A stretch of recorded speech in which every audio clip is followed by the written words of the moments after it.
Bom dia a todos vocês, pedindo ao nosso Pai que os abençoe abundantemente, com saúde, com paz, alegria no coração, não só de você, mas da sua família, de seus amigos, em volta de todos, que você tem um tipo de entendimento. Vamos também pedir sabedoria para entender a palavra de Deus, vivê-la e, no meu caso, para explicar corretamente, porque esse é o meu gol. O título de hoje é Por que o primeiro concílio em Jerusalém é muito importante?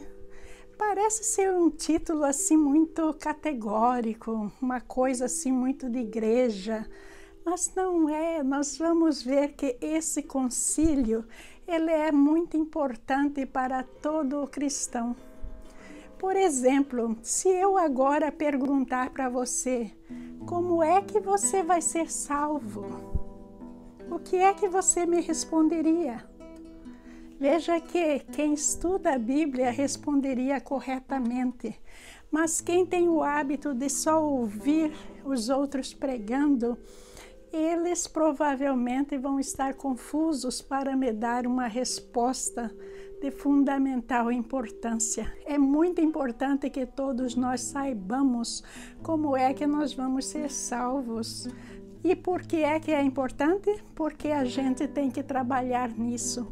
A nossa vida ela é muito curta comparada com a eternidade. A gente tem que, de todas as maneiras, entender isso e trabalhar constantemente para receber a nossa salvação, que é a fundamental importância da nossa vida terrena. Leitura de Atos, capítulo 15, versículos de 1 a 21.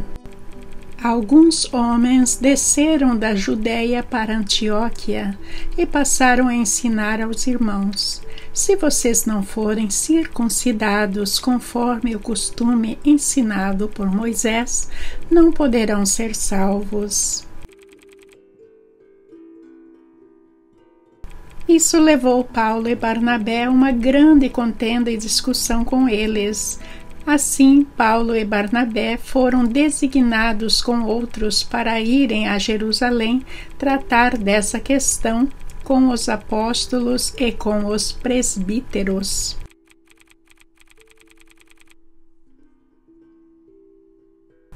A igreja os enviou e passaram pela Fenícia e por Samaria.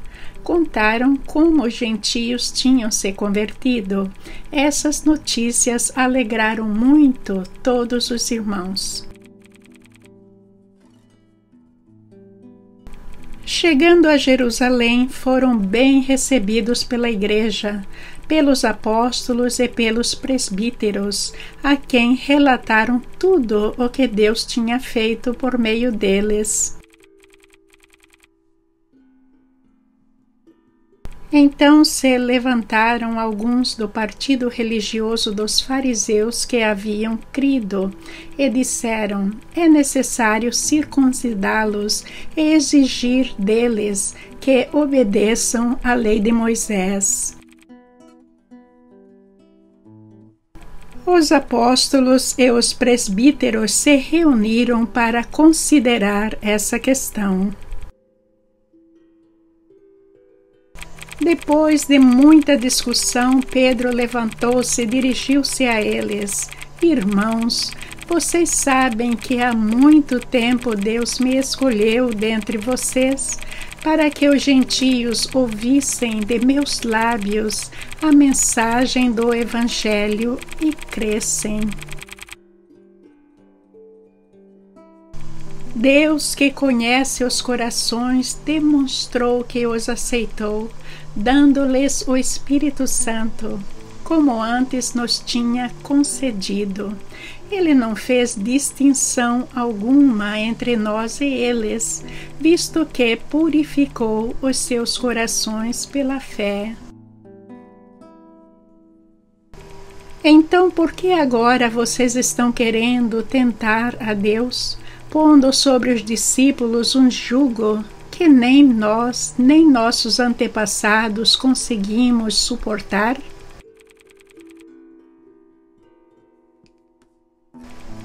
De modo nenhum.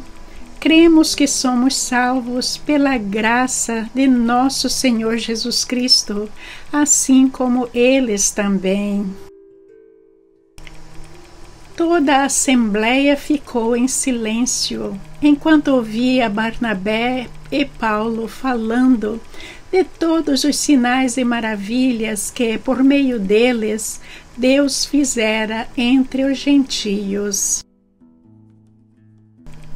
Quando terminaram de falar, Tiago tomou a palavra e disse: Irmãos, ouçam-me. Simão nos expôs como Deus, no princípio, voltou-se para os gentios a fim de reunir dentre as nações um povo para o seu nome. Concordam com isso as palavras dos profetas, conforme está escrito: Depois disso voltarei e reconstruirei a tenda caída de Davi.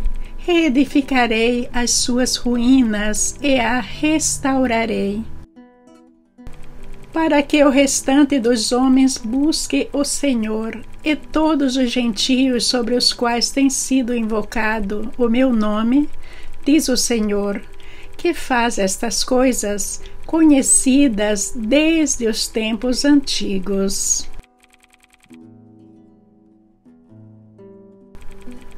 Portanto, julgo que não devemos pôr dificuldades aos gentios que estão se convertendo a Deus. Ao contrário, devemos escrever a eles, dizendo-lhes que se abstenham de comida contaminada pelos ídolos, da imoralidade sexual, da carne de animais estrangulados e do sangue. Pois desde os tempos antigos Moisés é pregado em todas as cidades, sendo lido nas sinagogas todos os sábados. Esse primeiro concílio existiu porque os gentios receberam o Espírito Santo. E daí as igrejas, por exemplo, a igreja de Antioquia, nela haviam os judeus convertidos ao cristianismo. Mas aí esses judeus foram convertidos, mas não significa que do dia para a noite eles entendiam toda a palavra de Deus, porque a palavra de Deus, num todo, ela é muito complexa. Vocês estão vendo que a gente tem que se dedicar ao estudo para entender muito bem o caráter de Deus e também para ter uma proximidade com Ele. Agora, os judeus, eles, por serem o povo escolhido por Deus, eles achavam que todos os que se tornavam cristãos, inclusive os gentios, deviam seguir o que eles ensinavam. E os judeus tradicional, de antes deles terem se convertido ao cristianismo, que nem todos os judeus converteram, vocês sabem disso. Esses judeus acreditavam na lei do Torá. Nessa parte, eles não estavam errados, porque foi a lei dada por Moisés, faz parte do Pentateuco.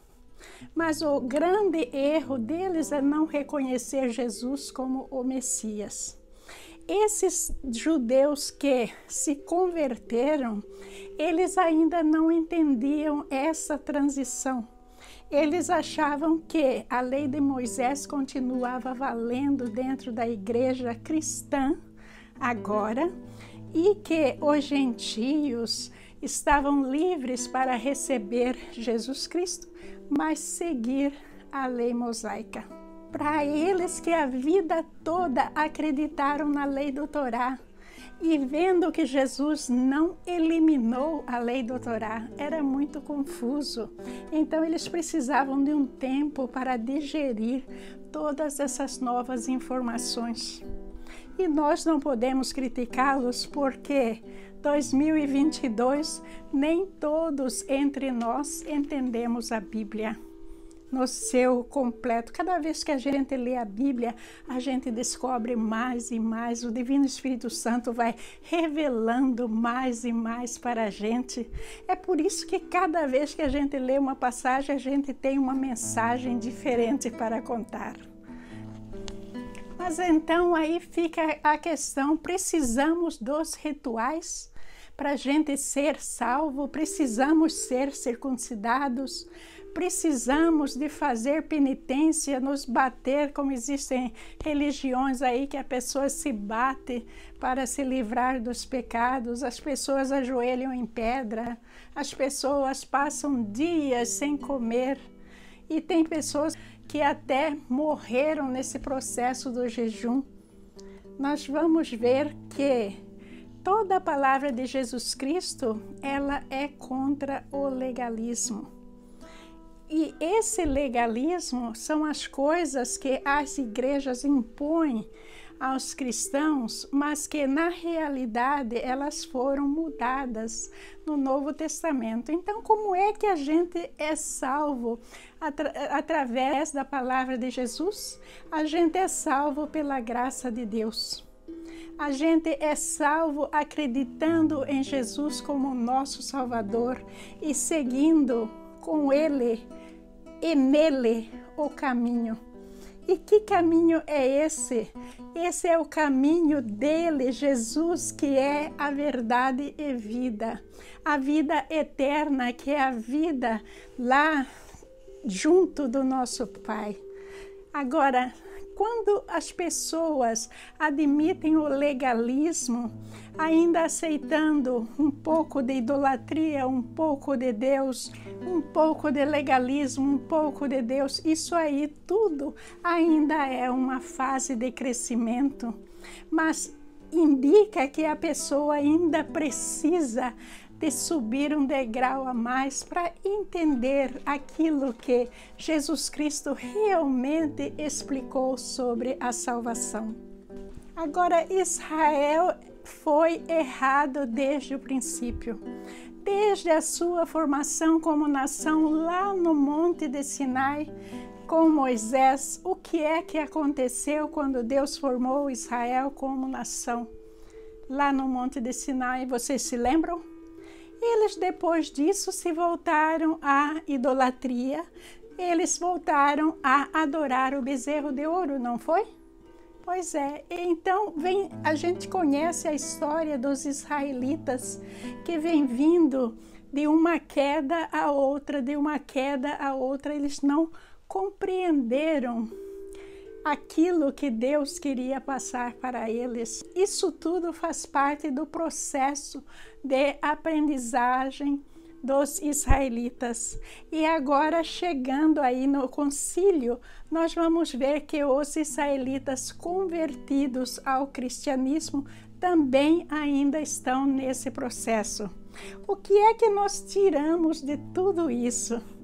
Que a questão da igreja terrena, ela é uma questão que a igreja nunca pode ser considerada totalmente perfeita, mas uma igreja que está tentando o máximo trabalhar dentro da palavra de Deus. Observando, existe erro? Sim, nós vamos consertar. E vamos consertar isso na frente de todos os fiéis. Para quê? Porque são os fiéis que formam a igreja.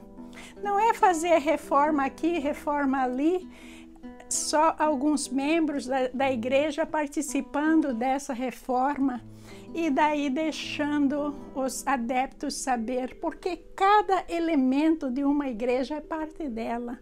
Então, toda transformação dentro da igreja terrena, ao meu ponto de vista, deve ser uma transformação consciente entre todos os seus membros.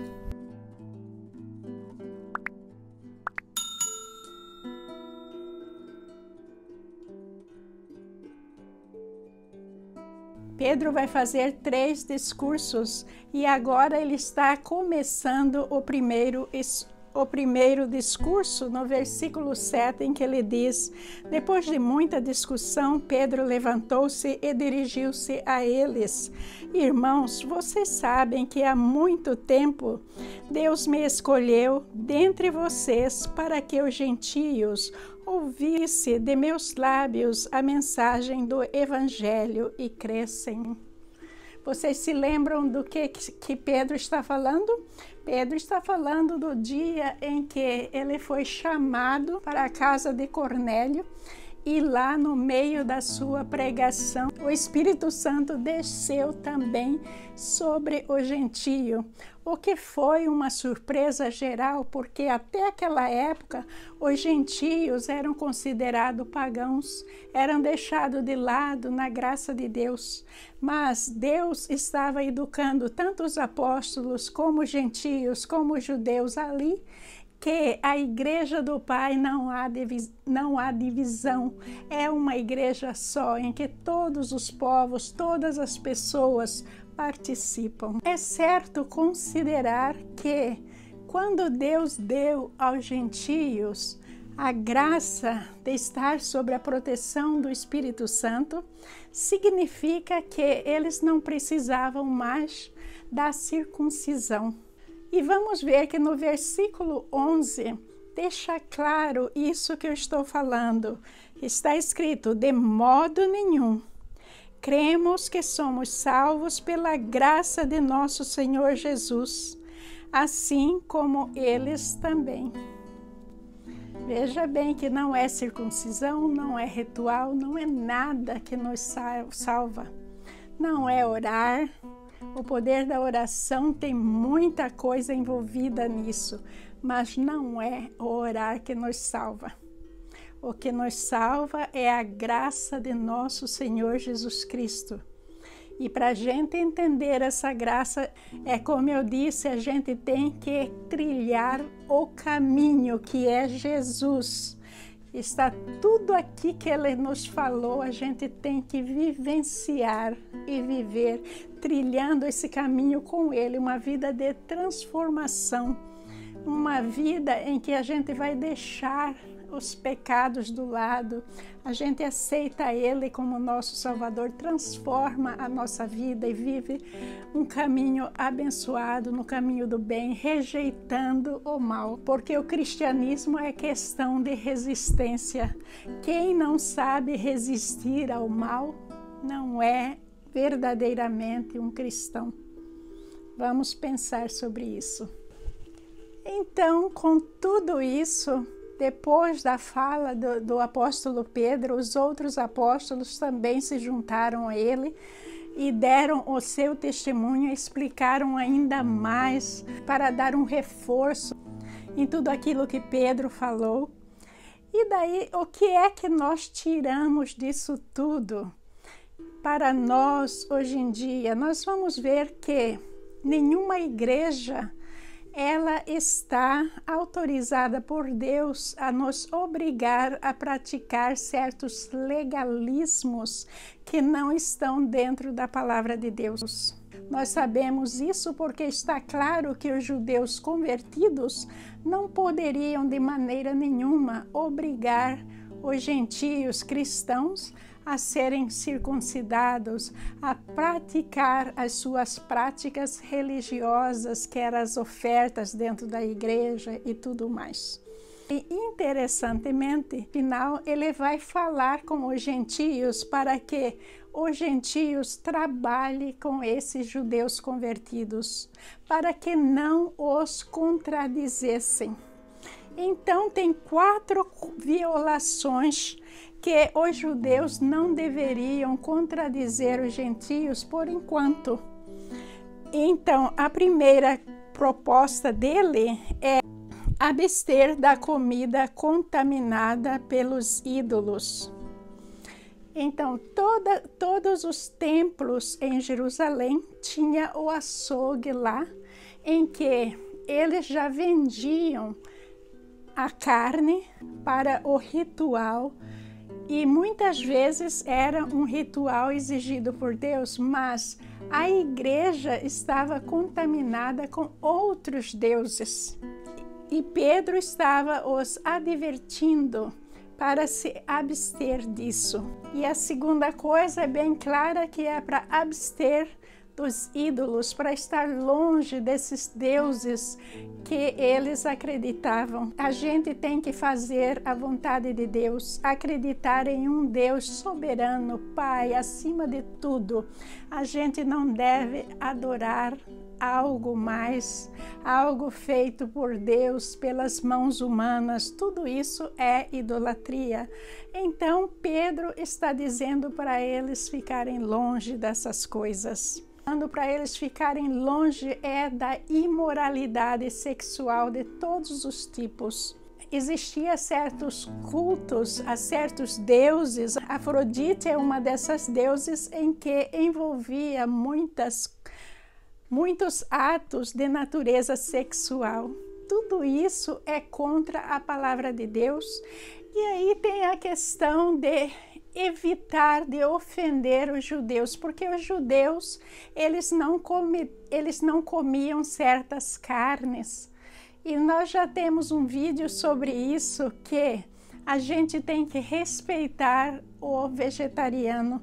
Se a gente vai na casa de alguém que é vegetariano, a gente come carne, a gente não deve comer carne na frente dele.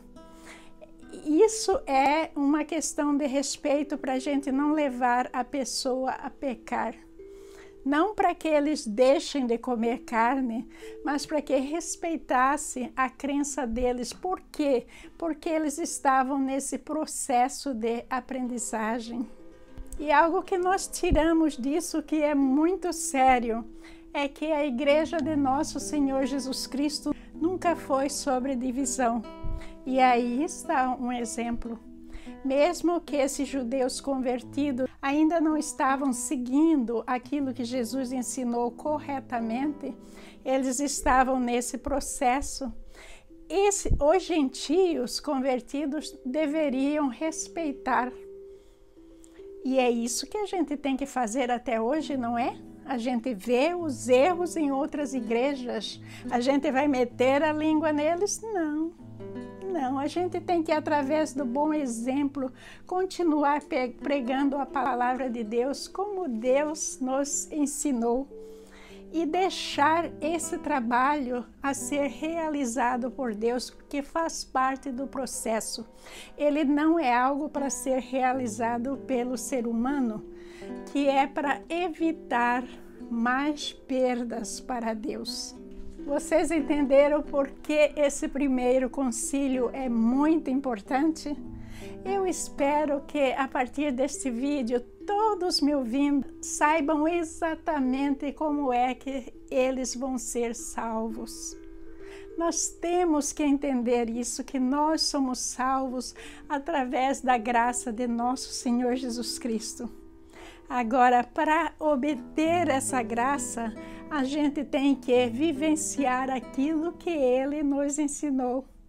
Ler a palavra de Deus, compreender, aplicá-la em nossas vidas, transformar.